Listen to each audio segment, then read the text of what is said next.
Hi, my name is Alex Heaney. I'm part of the TED class of 2013 at MBS, and I'd like to first of all thank Mr. Squires for making this awesome course, and let's get to it.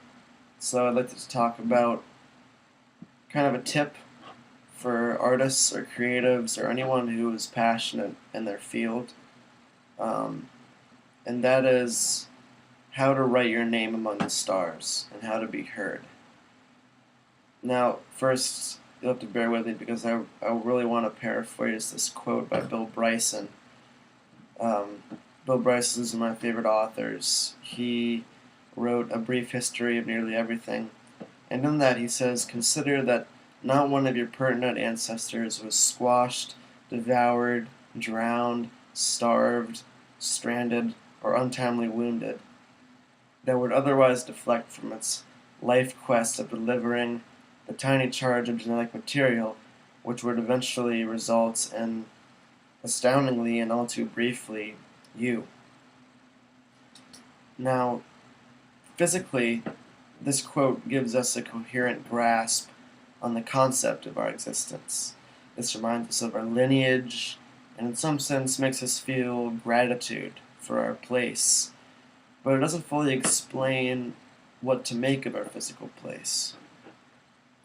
Now, the quote itself has so many dimensions to explore, but I would like to talk about how to understand your significance and how, like I said, to write your name among the stars.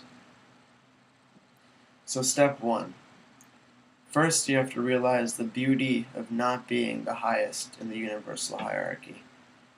So, at first, this might make you feel small and want to hide in a pit somewhere, you know. You probably feel kind of teeny tiny. But there's a beauty in the small space that we occupy and in the small place that we have in the world, in contrast to the scale of the universe that we're partaking in. The things that happen that are beyond our control are ultimately what makes us passionate and what makes us artists. Without surprise and change, we would never learn, we would never grow, we would never feel alive. It's important not to wallow in our perceived insignificance. Now, the second step is to learn that each one of us can be heard, and that all it takes is drive to propel you and fuel to sustain you. In this case, what I mean by drive is fervor and passion for what you do, and the fuel is research and epistemology. That is the most crucial part, having the love for knowledge and being able to research.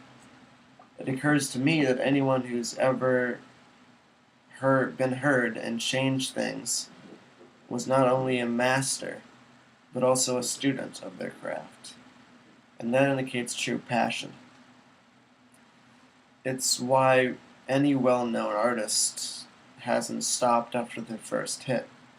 It's why Radiohead can't seem to stop topping their last album with each one.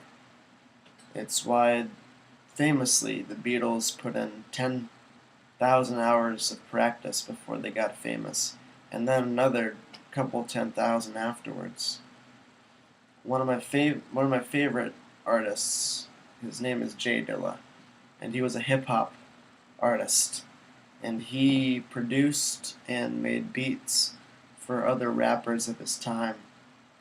And what was so interesting about Jay Dilla is because he completely changed hip hop. He completely changed the way that we view technology and music and making beats, and it completely made hip hop. It put hip hop in the forefront of artistry.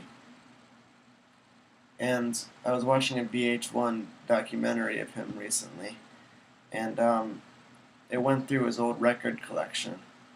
And what was so interesting was that not only did he have soul and jazz and rock, but he had like musicals and bluegrass, just the strangest types of music you'd ever see in a hip hop artist's record collection. And that really showed to me that what it takes to change the game, what it takes to be an innovator.